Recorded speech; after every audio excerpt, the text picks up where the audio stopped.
Hi, welcome to my channel, Miss Tucker Reads. I'm Miss Tucker, and I'm going to be reading to you today. This is one of my very favorite books from when I was a kid. It's called Talking to Dragons by Patricia Reed, and I'm very excited to share it with you. So, Talking to Dragons, The Enchanted Forest Chronicles Book 4 by Patricia Reed.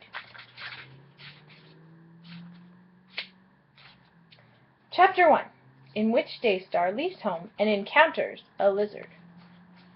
Mother taught me to be polite to dragons. Particularly polite, I mean. She taught me to be ordinary polite to everyone.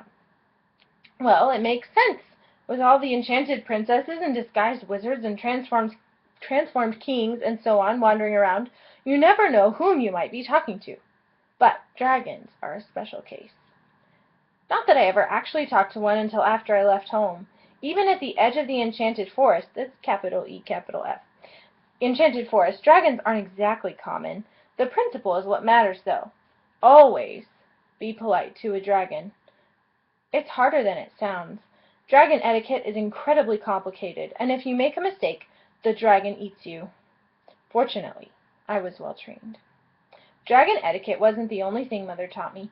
Reading and writing are unusual skills for a poor boy, but I learned them. Music, too, and fighting.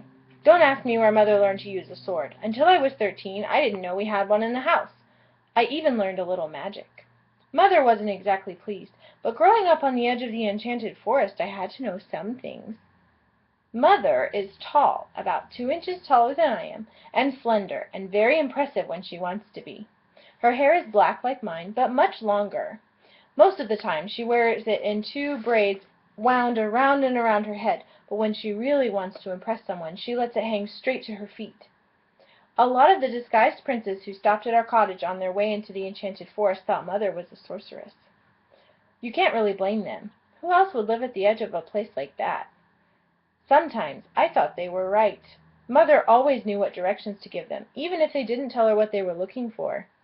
I never saw her do any real magic, though, until the day the wizard came. I knew right away that he was a wizard.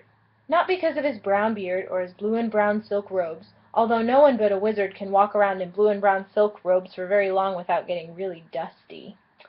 It wasn't even his staff. I knew he was a wizard because he had the same feel of magic that the unicorns and the griffins have when you catch a glimpse of them further on in the forest. I was surprised to see him because we didn't get too many wizards. Well, actually, we'd never gotten any. Mother said most of them preferred to go into the forest through the gates of mist and pearl at the top of Crystal Falls, or through the caves of fire and night if they could manage it. The few that went into the forest in other ways never stopped at our cottage. This wizard was unusual. He turned off the road and walked right past me without saying anything, straight up to our cottage. Then he banged on the door with the head of his staff. The door splintered and fell apart. I decided that I didn't like him. Mother was cooking rabbit stew in the big black pot over the chimney fire. She didn't even look up when the door fell in. The wizard stood there for a minute, and I sneaked a little closer so I could see better. He was frowning, and I got the impression he wasn't used to being ignored. Mother kept stirring the stew. "Ahem! Well, Cimmerian, I've found you," the wizard said at last. "It took you long enough," Mother said without turning. "You're getting slow." "You know why I'm here." Mother shrugged. "You're 16 years too late. I told you, you're getting slow." "Ha! I can take the sword now, and the boy as well. There's nothing you can do to stop me this time," the wizard said. I could tell he was trying to sound menacing, but he wasn't doing a very good job. Mother finally turned around. I took one look at her face and backed up a couple of steps. She looked at the wizard for a minute and started to smile. "Nothing, Aunt Terrell? Are you sure?"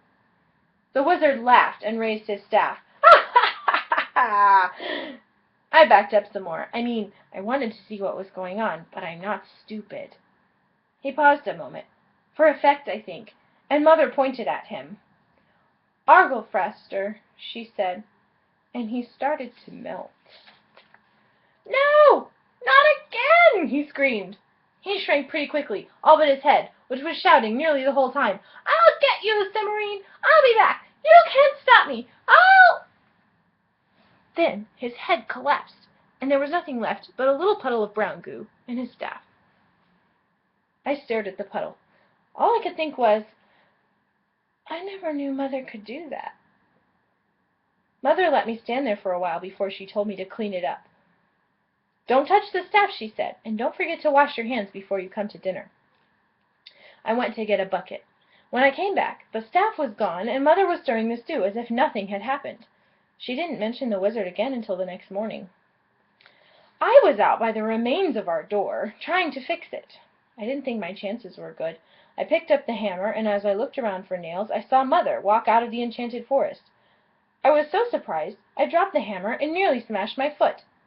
Mother never went into the enchanted forest. Never. Then I saw the sword she was carrying, and if I'd still been holding the hammer, I'd have dropped it again. Even from a distance, I could tell it wasn't an ordinary sword. It was about the same size and shape as the one I practiced with, but it shone too brightly and looked too sharp to be ordinary. Mother brought it over to me and set it down on top of the boards I'd been working on. "Don't touch it," she said, and went into the house. I had a hard time following Mother's instructions. The more I looked at the sword, the more I wanted to pick it up and try a few of the passes Mother had taught me. It was such a beautiful weapon. Just looking at it made me shiver.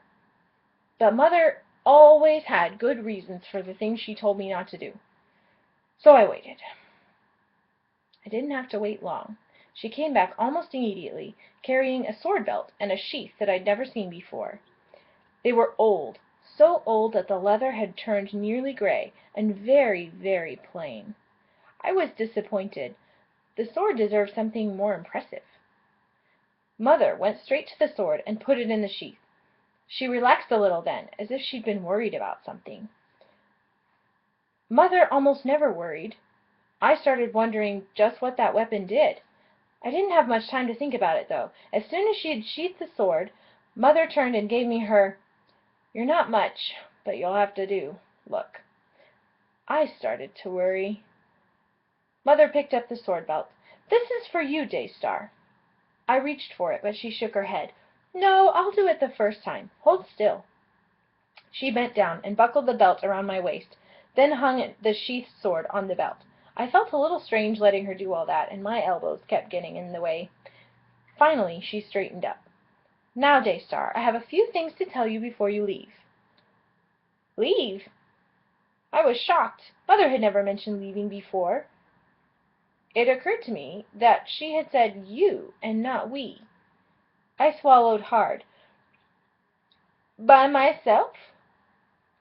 "Of course. You're 16. It's time you left, and I'm certainly not coming with you. Now pay attention." I paid attention. "You have a sword, and you know as much as I can safely teach you. I don't want to see you back here again until you can explain to me why you had to leave. Do you understand?" I nodded.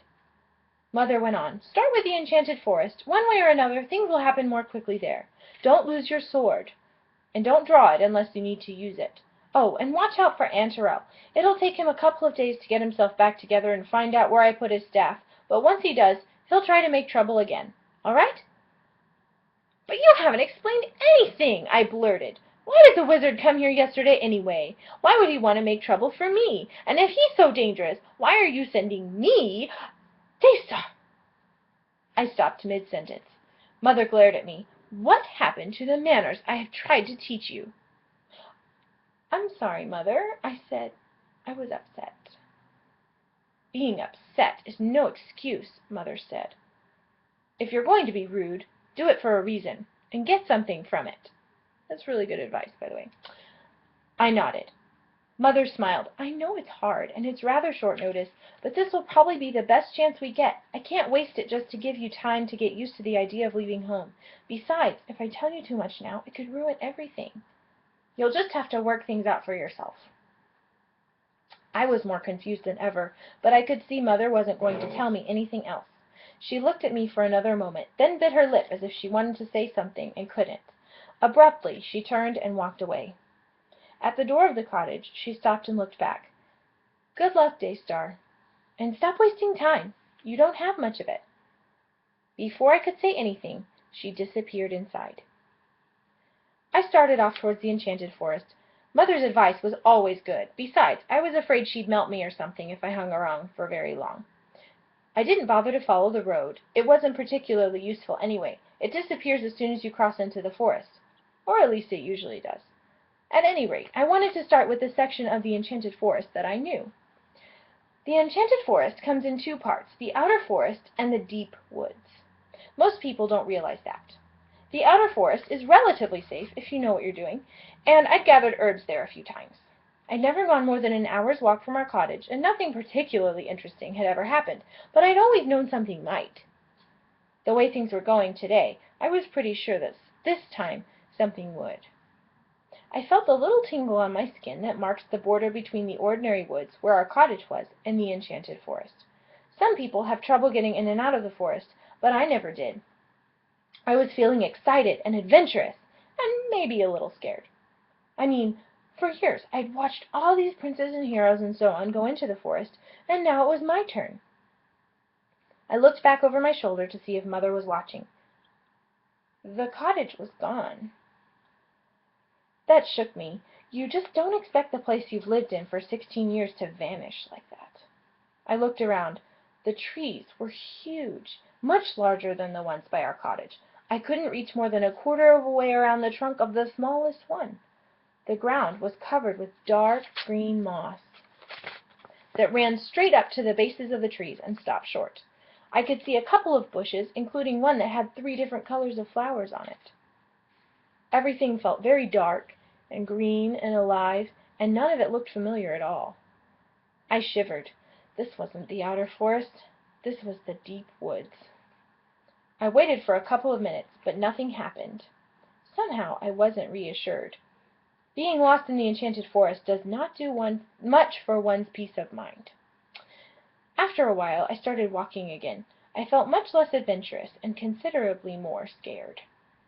I walked for a long time. Eventually I quit being scared, at least mostly. Finally I started looking for a place to rest. My feet hurt and I was getting tired. I was careful, though. I didn't want to sit on a flower that used to be someone important. After about 15 minutes, I found a spot that looked all right, and I started to sit down. Unfortunately, I'd forgotten I was wearing the sword. It got tangled up in my legs, and I sort of fell over. Someone giggled. I looked around and didn't see anyone, so I decided to get untangled first. I straightened my legs out and sat up, making sure the sword belt was out of the way this time. Then I took a second look around. I still didn't see anyone, but the same someone giggled again. "Sir, or, madam, or—" I stopped. What was the proper honorific for something that wasn't male or female? I was pretty sure there was one, but I couldn't remember it. "Oh, don't bother," said a high, squeaky voice. "I've never cared for all that fancy stuff." I still didn't see anyone. "Forgive my stupidity, but I can't seem to find where you are," I said.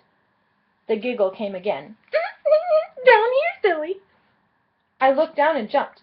A little gold lizard was sitting right next to my hand. He was about twice as long as my middle finger, and half of that was tail. "Hey, watch it," said the lizard. "You might hurt someone if you keep jumping around like that. Me, for instance. You big people are so careless."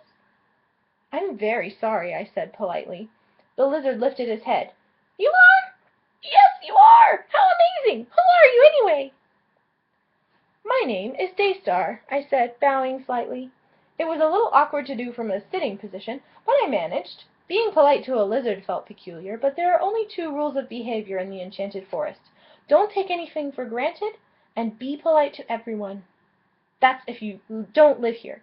The inhabitants have their own codes, which it's better not to ask about. "You are Daystar?" The lizard did something very tangled very quickly and ended up balanced on his tail. "So you are! Well, my goodness, I hadn't expected to see you here for a while yet." "You were expecting me?" "Of course." The lizard looked smug. "I know everything that goes on in the enchanted forest. Absolutely everything. I've seen you in the outer forest. It was only a matter of time before you got this far, though I thought it would take longer. I'm Suz, by the way." "Pleased to meet you," I said. "You are?" The lizard leaned forward and almost lost his balance. "Yes, you really are. How positive positively extraordinary! Whatever are you doing in the enchanted forest?" "I don't know," I said.